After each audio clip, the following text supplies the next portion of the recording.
नमस्कार, स्वागत है डीडी न्यूज के इस बुलेटिन में। मैं हूं अश्विनी कुमार मिश्र। आइए सबसे पहले नजर डालते हैं अब तक की सुर्खियों पर।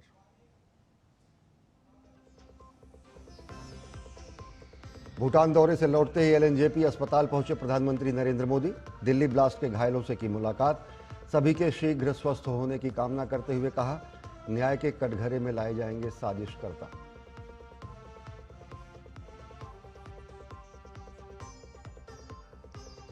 दिल्ली ब्लास्ट केस में हो रहे नए खुलासे। दिल्ली पुलिस ने कार डीलर अमित को हिरासत में लिया, पूछताछ जारी। धमाके की सीसीटीवी फुटेज भी आई सामने, जांच में जुटी एनआईए।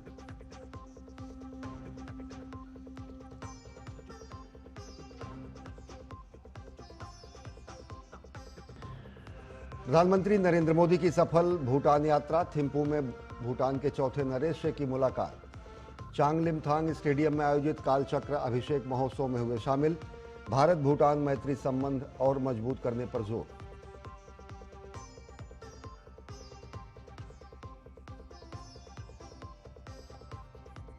राष्ट्रपति द्रौपदी मुर्मू ने बोत्सवाना के राष्ट्रपति ड्यूमा बोको के साथ की द्विपक्षीय वार्ता।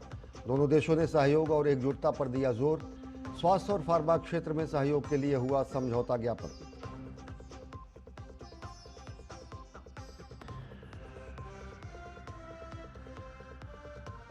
पश्चिम बंगाल में एसआईआर को लेकर जारी है सियासी घमासान। नेता प्रतिपक्ष शुभेंदु अधिकारी ने राज्य के मुख्य निर्वाचन अधिकारी से की मुलाकात। फर्जी मतदाताओं के नाम वोटर लिस्ट से हटाने की उठाई मांग।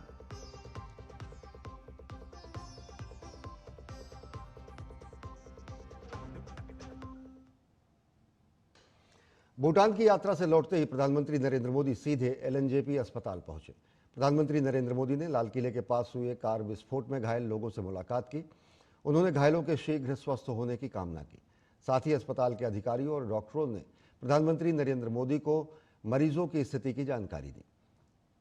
प्रधानमंत्री नरेंद्र मोदी ने घायलों से मुलाकात के बाद एक्स पर लिखा कि दिल्ली में हुए बम विस्फोट में घायल हुए लोगों से मिलने एलएनजेपी अस्पताल गया। सभी के शीघ्र स्वस्थ होने की प्रार्थना करता हूं। साजिश रचने वालों को न्याय के कटघरे में लाया जाएगा।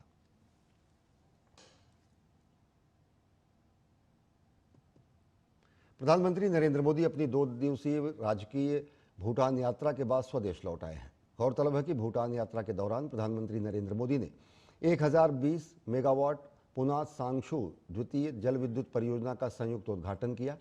साथ ही भूटान के चौथे नरेश जिग्मे सिग्मे वांगचुक के 70वें जन्मदिन समारोह में शामिल हुए। इस यात्रा ने भारत भूटान मित्रता को नई मजबूती दी है। इससे पहले प्रधानमंत्री नरेंद्र मोदी ने अपनी 2 दिवसीय भूटान यात्रा के अंतिम दिन कई महत्वपूर्ण कार्यक्रमों में हिस्सा लिया। एक और जहां कालचक्र अभिषेक समारोह में वे शामिल हुए, तो वहीं वैश्विक शांति प्रार्थना महोत्सव में भी उन्होंने पूजा अर्चना की। प्रधानमंत्री नरेंद्र मोदी ने भूटान के चौथे राजा जिग्मे सिग्मे वांगचुक से द्विपक्षीय वार्ता की। दोनों नेताओं ने ऊर्जा, व्यापार, डिजिटल प्रौद्योगिकी, अंतरिक्ष सहयोग और कनेक्टिविटी जैसे रणनीतिक क्षेत्रों में भारत भूटान साझेदारी को नई ऊंचाइयों पर पहुंचाने पर जोर दिया।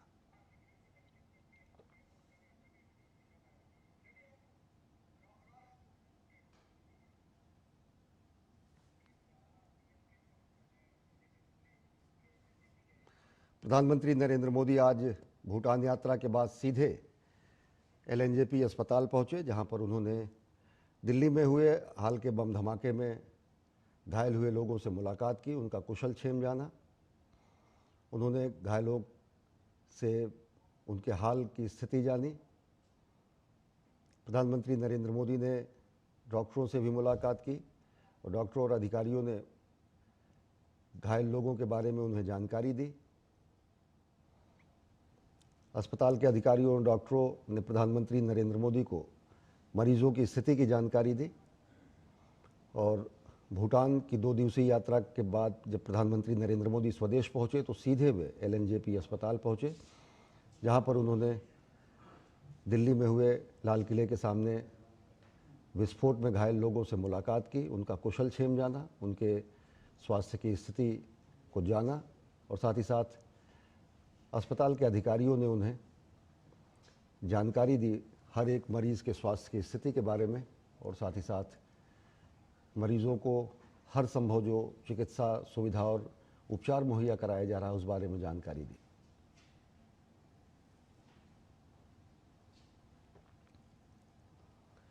प्रधानमंत्री नरेंद्र मोदी ने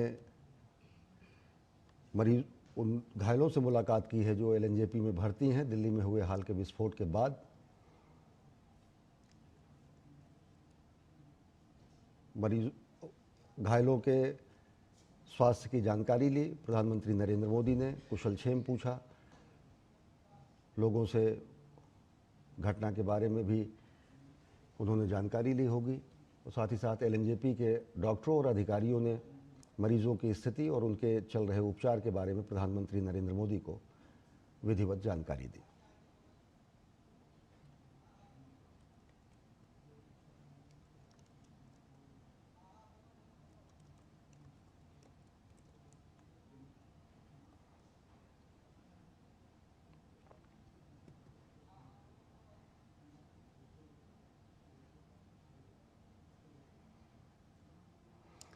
भूटान के दौरे को समाप्त करने के बाद 2 दिवसीय दौरे पर प्रधानमंत्री नरेंद्र मोदी भूटान थे और सीधे वो एलएनजेपी अस्पताल पहुंचे, जहां पर उन्होंने घायलों से मुलाकात की, उनका कुशलक्षेम जाना और एलएनजेपी के डॉक्टरों और अधिकारियों ने प्रधानमंत्री नरेंद्र मोदी को घायलों की स्थिति और उनके इलाज के बारे में जानकारी दी। हमारे संवाददाता नितेंद्र हमारे साथ जुड़ चुके हैं। नितेंद्र, हम देख रहे हैं कि प्रधानमंत्री नरेंद्र मोदी भूटान यात्रा के बाद सीधे एलएनजेपी पहुंचे हैं और उन्होंने मुलाकात की है उन घायलों से जो दिल्ली में हुए धमाके के बाद अस्पताल में भर्ती हैं। क्या और इस बारे में जानकारी है? और उन्होंने डॉक्टरों से भी मुलाकात की है घायलों के संदर्भ में कुशलक्षेम जानने के लिए। जी बिल्कुल, प्रधानमंत्री भूटान से आने के बाद सीधे लोकनायक अस्पताल गए और वहां पर जो ब्लास्ट में घायल हुए लोग उनसे मुलाकात की, उनके हालचाल उनका जाना और साथ ही साथ जल्द से जल्द स्वस्थ होने की कामना की। इसके अलावा उन्होंने डॉक्टरों से जानकारी ली कि किस तरीके से उनका इलाज चल रहा है, क्या कुछ और जरूरत है। साथ ही साथ दिल्ली पुलिस कमिश्नर भी थे, उन्होंने भी उनको प्रधानमंत्री को ब्रीफ किया, सब कुछ स्थिति के बारे में उन्होंने जाना। और सबसे बड़ी बात यह है कि प्रधानमंत्री ने ये कहा कि जो भी इस घटना के पीछे दोषी है उसको बख्शा नहीं जाएगा और साथ ही साथ कानून के दायरे में उनको ला करके जरूर उनको सजा मिलेगी। तो ये भी बहुत स्पष्ट शब्दों में प्रधानमंत्री का एक पोस्ट है।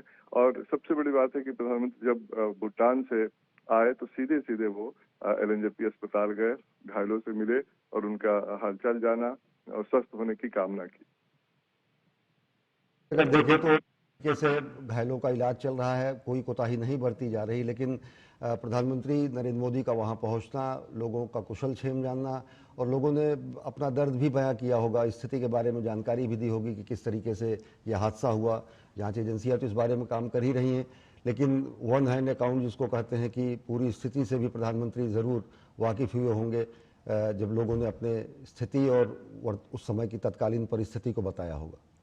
निश्चित तौर पे देखिए, प्रधानमंत्री का वहां जाना और जो जिस तरीके से दिख रहा है विजुअल में, उसमें प्रधानमंत्री ये जानने की कोशिश कर रहे थे कि आखिर क्या हुआ था उस वक्त। लोगों ने बताया भी है कि उस वक्त क्या हुआ, कैसे उनको चोट लगी और उसके बाद क्या स्थिति थी। तो जो जो लोगों ने देखा वो प्रधानमंत्री से वो शेयर कर रहे थे। और सबसे बड़ी बात है कि प्रधानमंत्री ने आश्वासन दिया कि सरकार हर तरह का इलाज की बंदोबस्त पूरी तरीके से कर रही है और आप लोग जल्द स्वस्थ हों, ये भी मैसेज में क्लियर था। और सबसे बड़ी बात यह है कि प्रधानमंत्री का वहां जाना ये हौसला देता है, ये दर्शाता है कि सरकार उनके साथ खड़ी है, उनके जो इस संकट की घड़ी में सरकार खड़ी है और किसी तरीके से इलाज में कोई कोताही नहीं होगी। और एक मैसेज ये भी है कि बहुत गंभीरता से प्रधानमंत्री का स्तर पर इस घटना को लिया गया है और उनके किस तरीके से सबसे पहले वो इलाज होकर के स्वस्थ होकर के अपने घर जाएं और उनकी जो दर्द है उसको पूरा देश महसूस कर रहा है। पूरे देश की संपत्ति संवेदनाएं उन लोगों के साथ है जो घायल हुए हैं। और प्रधानमंत्री का जाना इस बात को दर्शाता है कि इस मामले को बहुत गंभीरता से लिया गया है और जो भी दोषी हैं उनको कानून के दायरे में लाया जाएगा और स्पीड जल्दी से जल्दी जो लोग घायल है वो स्वस्थ होकर के अपने घरों को जाए, अपने परिवार के पास जाए, ये उन्होंने कामना की है। जितेंद्र, अगर देखें जिस तरीके से जब सोमवार को ये धमाका हुआ था तो खुद केंद्रीय गृह मंत्री अमित शाह वहाँ पहुँचे थे घटनास्थल पर। उन्होंने बताया कि पल पल की जानकारी, सारी स्थिति प्रधानमंत्री नरेंद्र मोदी को अवगत कराया गया है। उसके बाद उनकी ये यात्रा रही। भूटान में भी उन्होंने भूटान की धरती से कहा कि षड्यंत्र में शामिल लोगों को कड़ी से कड़ी सजा तो दी ही जाएगी, न्याय के कटघरे में लाया जाएगा। आज फिर एक बार उन्होंने कहा है। किस तरीके से देखते हैं किस ये जो भी जघन्य हमला ये हुआ, जो भी ये धमाका हुआ, इसमें जो लोग घायल हुए हैं या जो परिजन हैं, उनके लिए भी कहीं ना कहीं एक संतोष है ऐसी स्थिति कि जब वो देखते हैं कि हर स्थिति परिस्थिति में प्रधानमंत्री उनके साथ खड़े हैं। जी बिल्कुल। जब धमाका हुआ तो प्रधानमंत्री को सारी स्थिति से अवगत गृह मंत्री अमित शाह ने कराया और उसके बाद प्रधानमंत्री के निर्देश पर वो वहां गए एलएनजेपी अस्पताल में। घटना के ठीक 2 घंटे बाद ही वो 9:30 बजे के करीब एलएनजेपी अस्पताल गए। और आपने देखा होगा कि सबसे पहले वो घटना स्थल न जाकर के होम मिनिस्टर पीड़ितों से मिलने गए और इसी के पीछे मकसद यह था कि सरकार उनके साथ खड़ी है और साथ ही साथ इलाज में कोई कोताही न बरती जाए, किसी भी तरीके से कोई दिक्कत न हो, यह आश्वासन सरकार की तरफ से और पूरे देश की जनता की तरफ से एक तरह संवेदना व्यक्त करने गए। और साथ ही साथ प्रधानमंत्री लगातार अपडेट लेते रहे। रात भर प्रधानमंत्री जो भी एजेंसी थी, उनके जो वरिष्ठ अधिकारी थे, उनसे वो फीडबैक लेते रहे, क्या कुछ डेवलपमेंट हो रहा है। जब भूटान प्रधानमंत्री गए तब भी उन्होंने कहा था कि बहुत दुखी मन से हम भूटान में आए हैं और वहां से उन्होंने जरूर ये कहा था कि जो भी दोषी लोग हैं उनको बख्शा नहीं जाएगा, उनको कानून के दायरे में लाया जाएगा, कानून के गिरफ्त में लाया जाएगा और न्याय जो व्यवस्था है भारत की उसके के जरिए उनको सजा मिलेगी। तो बहुत स्पष्ट शब्दों में हिंदी और अंग्रेजी में उन्होंने बिल्कुल स्पष्ट शब्दों में कहा था। उसके बाद जब भूटान से लौटे प्रधानमंत्री तो सीधे एलएनजेपी जाते हैं और उसके बाद जो घायल हैं उनसे मिलना, उनसे हालचाल जानना, साथ ही साथ जो घटनाक्रम क्या क्या हुआ था वो सब कुछ जो घायल लोग हैं उन्होंने बताया है प्रधानमंत्री को। और अब हम देख सकते हैं विजुअल में कि कैसे बता रहे हैं लोग और प्रधानमंत्री बहुत ही ध्यान से इस बात को सुन रहे थे और ईश्वर से कामना की कि जल्द से जल्द स्वस्थ हो। जो डॉक्टर हैं, जो वहाँ के चिकित्सा अधीक्षक है, उनसे उनके इलाज के बारे में जानकारी उन्होंने विस्तृत रूप से लिया और दिल्ली पुलिस कमिश्नर भी साथ में हैं।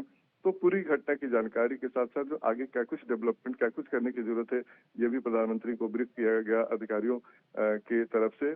और ये बहुत स्पष्ट है कि एक मैसेज है कि प्रधानमंत्री उन पीड़ितों के साथ हैं जिनके जो घायल हुए हैं और साथ ही साथ ये भी संदेश है कि जो भी इस घटना के पीछे हैं, जो भी साजिश करता है, उनको कड़ी से कड़ी सजा दी जाएगी। जी, तो हम एक बार फिर दर्शकों को बता दें कि प्रधानमंत्री नरेंद्र मोदी अपनी 2 दिन की भूटान यात्रा समाप्त करके जब स्वदेश लौटे तो सीधे वो एलएनजेपी अस्पताल पहुंचे, जहां पर उन्होंने सोमवार में दिल्ली में हुए बम धमाके के बाद घायल लोगों से मुलाकात की, उनका कुशल क्षेम जाना, उनके स्वास्थ्य का हाल जाना और स्पष्ट तरीके से एक बार फिर उन्होंने अपनी प्रतिबद्धता दोहराई कि षड्यंत्र के पीछे जो भी लोग हैं जिम्मेदार, उन्हें न्याय के कटघरे में लाया जाएगा। बहुत बहुत धन्यवाद नितेंद्र हमसे जुड़ने के लिए और विस्तृत जानकारी देने के लिए। प्रधानमंत्री नरेंद्र मोदी पहुंचे एलएनजेपी अस्पताल, कुशल क्षेम जाना घायलों का जो दिल्ली धमाके में घायल हुए हैं और साथ ही साथ एक बार फिर प्रतिबद्धता जाहिर की कि षड्यंत्र में शामिल लोगों को न्याय के कटघरे में लाया जाएगा। बुलेटिन में वक्त हो चला है एक छोटे से ब्रेक का। देखते रहिए डीडी न्यूज़।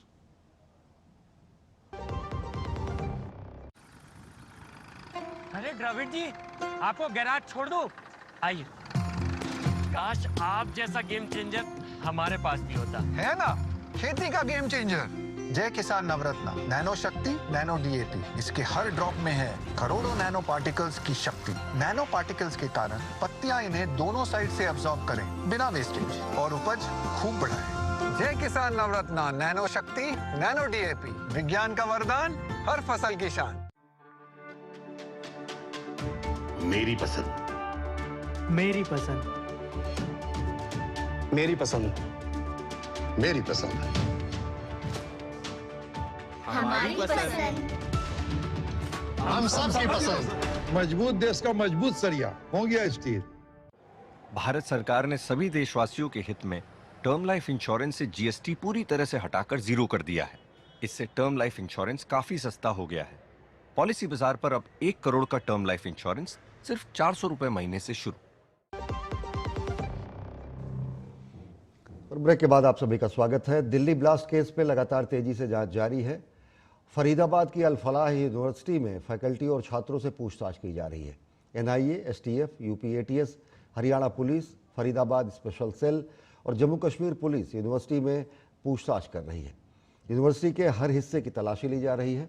हर एंगल से यूनिवर्सिटी की जांच की जा रही है। हालांकि अल फलाह विश्वविद्यालय ने अपनी किसी भी तरह की संलिप्तता से साफ इनकार किया है।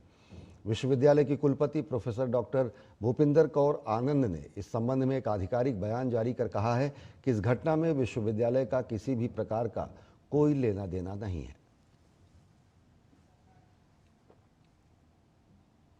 और लाल किले के पास हुए कार ब्लास्ट की जांच एनआईए ने तेज कर दी है। एनआईए की टीम कई जगहों पर जांच कर रही है। एनआईए की टीम कार ब्लास्ट वाली जगह पर पहुंची और ब्लास्ट वाले दिन वहां जो गाड़ियां खड़ी थी उनकी छानबीन की। इन वाहनों के रजिस्ट्रेशन नंबर चेक किए गए और मालिकों से भी पूछताछ की जाएगी। एनआईए ये पता लगाने की कोशिश कर रही है कि कहीं इन गाड़ियों में से किसी भी गाड़ी की कड़ी इस कार धमाके से तो नहीं जुड़ी हुई है।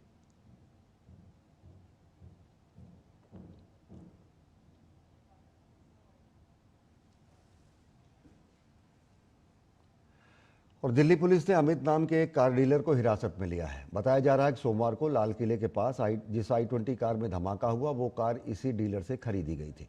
लिहाजा पूछताछ के लिए अमित को हिरासत में लिया गया है। सोमवार को इस धमाके में 8 लोगों की मौत हो गई थी और इसके बाद गृह मंत्रालय ने एक्शन लेते हुए एनआईए को जांच का जिम्मा सौंपा था। अब दिल्ली, फरीदाबाद से लेकर जम्मू कश्मीर तक दबिश डाली जा रही है और इस घटना के एक एक तार को जोड़कर देखा जा रहा है। ऐसे में ये कार डीलर पुलिस हिरासत में है।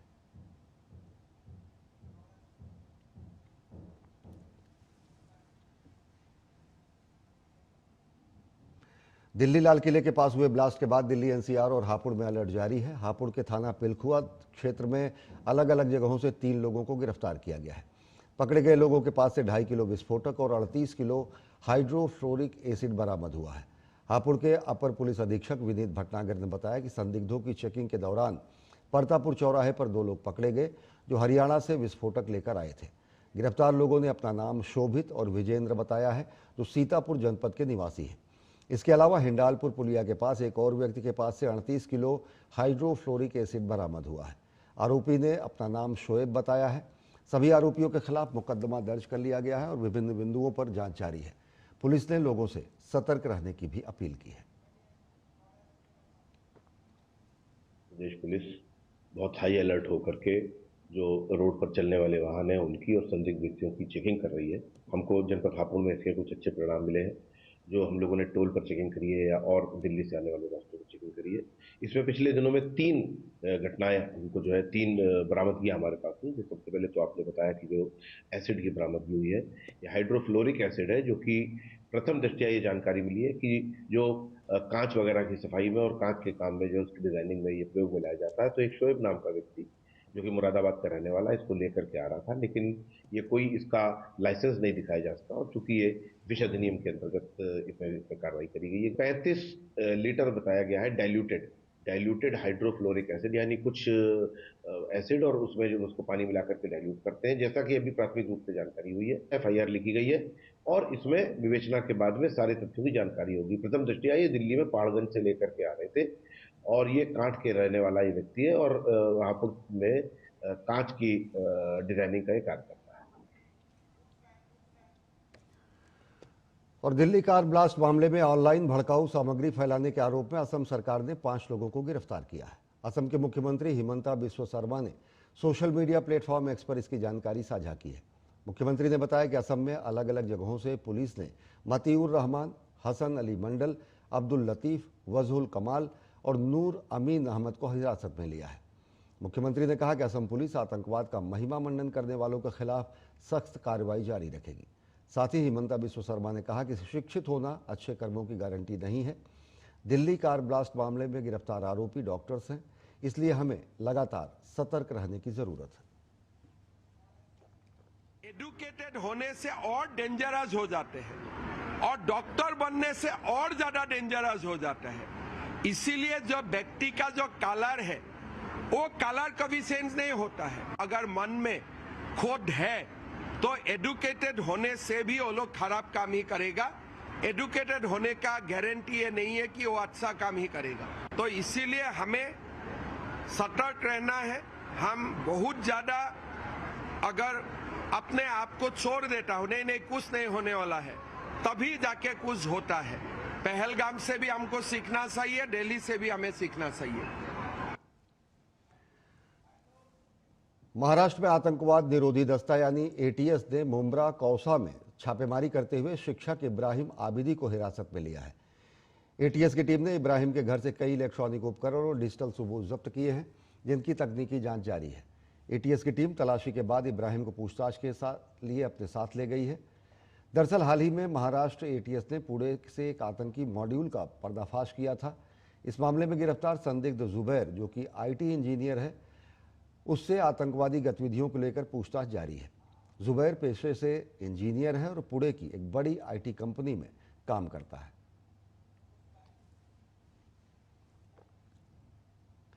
और अगले साल भारत बोत्सवाना के संबंध के 16 साल पूरे होने जा रहे हैं। राष्ट्रपति द्रौपदी मुर्मू प्रतिनिधिमंडल के साथ बोत्सवाना पहुंची हैं।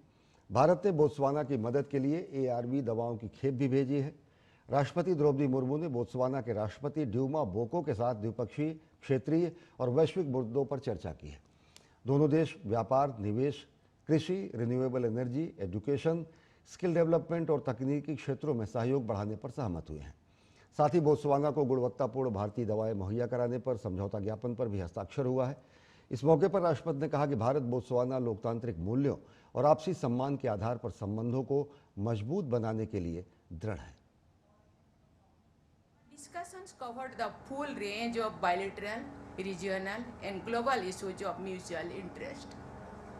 We reaffirmed the deep and friendly ties between India and Botswana, founded on shared democratic values and mutual respect. We agreed to expand cooperation in key sectors, including trade and investment, agriculture, renewable energy, health, education, skill development, defense, and digital technology. केंद्रीय संचार एवं पूर्वोत्तर क्षेत्र विकास मंत्री ज्योतिरादित्य सिंधिया ने अरुणाचल प्रदेश में चल रहे अष्टलक्ष्मी दर्शन युवा एक्सचेंज प्रोग्राम से पहले बैच के विद्यार्थियों से वर्चुअल माध्यम से संवाद किया। इस उद्घाटन चरण में गोवा के 19 और उत्तराखंड के 20 छात्र छात्राएं शामिल हुए, जिन्हें पूर्वोत्तर भारत की समृद्ध संस्कृति, परंपराओं और प्राकृतिक विविधता को नज़दीक से देखने समझने का अवसर मिला। ये कार्यक्रम पूर्वोत्तर क्षेत्र विकास मंत्रालय और नॉर्थ ईस्ट काउंसिल द्वारा आयोजित किया जाता है।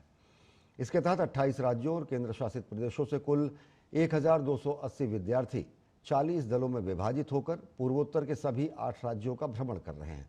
इसका उद्देश्य युवाओं के बीच सांस्कृतिक आदान प्रदान, आपसी समझ और राष्ट्रीय एकता की भावना को सुदृढ़ करना है, जो प्रधानमंत्री नरेंद्र मोदी के एक भारत श्रेष्ठ भारत के संकल्प के अनुरूप है। केंद्रीय मंत्री ने कहा कि लड़के और लड़कियों की समान भागीदारी सुनिश्चित करना हमारा संकल्प है। उन्होंने कहा कि यह कार्यक्रम सांस्कृतिक एकीकरण, युवा जुड़ाव और राष्ट्रीय एकता को बढ़ावा देने के लिए सरकार की प्रतिबद्धता का प्रमाण है।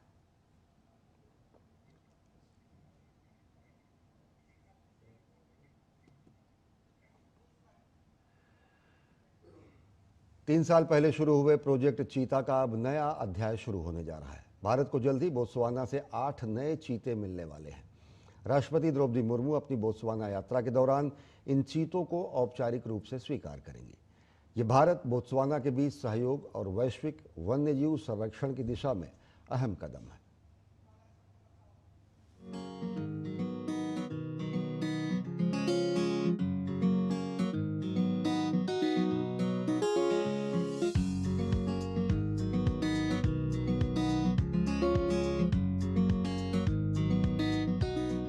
साल पहले प्रधानमंत्री नरेंद्र मोदी की पहल पर शुरू हुआ प्रोजेक्ट चीता दुनिया के सबसे तेज जीव को भारत की धरती पर दोबारा बसाने का सपना अब अपने अगले चरण में पहुंच गया है। भारत को बोत्सवाना से 8 नए चीते मिलने जा रहे हैं।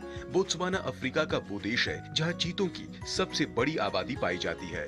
राष्ट्रपति द्रौपदी मुर्मू अपनी राज्य यात्रा के दौरान राष्ट्रपति डूमा गिडियन बोको से इन चीतों को 14 नवंबर को औपचारिक रूप से प्राप्त करेंगे। बोत्सवाना को इसलिए चुना गया क्योंकि यह और नामीबिया दक्षिण अफ्रीका की आधे से ज्यादा चीता आबादी का घर है। इससे भारत में लाई गई चीता प्रजाति की आनुवांशिक विविधता और लंबे समय तक जीवित रहने की क्षमता बढ़ेगी। इस मिशन के लिए भारत और बोत्सवाना दोनों देशों की विशेषज्ञ टीमों ने मिलकर काम किया। भारत के वन महानिदेशक सुशील कुमार अवस्थी के नेतृत्व में उच्च स्तरीय दल ने सितंबर 2025 में बोत्सवाना का दौरा किया। वहीं डॉक्टर एरिक वेरेन और डॉक्टर सनत मुलिया के नेतृत्व में वन्य जीव विशेषज्ञों ने मिलकर घांजी जिले के विस्तृत सवाना इलाकों में चीतों को सुरक्षित पकड़कर मोकोलोडी नेचर रिजर्व तक पहुंचाया, जहां इनकी क्वारंटीन प्रक्रिया पूरी होगी। यह सिर्फ एक संरक्षण मिशन नहीं, बल्कि भारत और बोत्सवाना के बीच विश्वास, सहयोग और पर्यावरणीय साझेदारी का प्रतीक है। दोनों देश मिलकर चीतों की वापसी की एक नई कहानी लिख रहे हैं। तपस भट्टाचार्य की रिपोर्ट, डीडी न्यूज।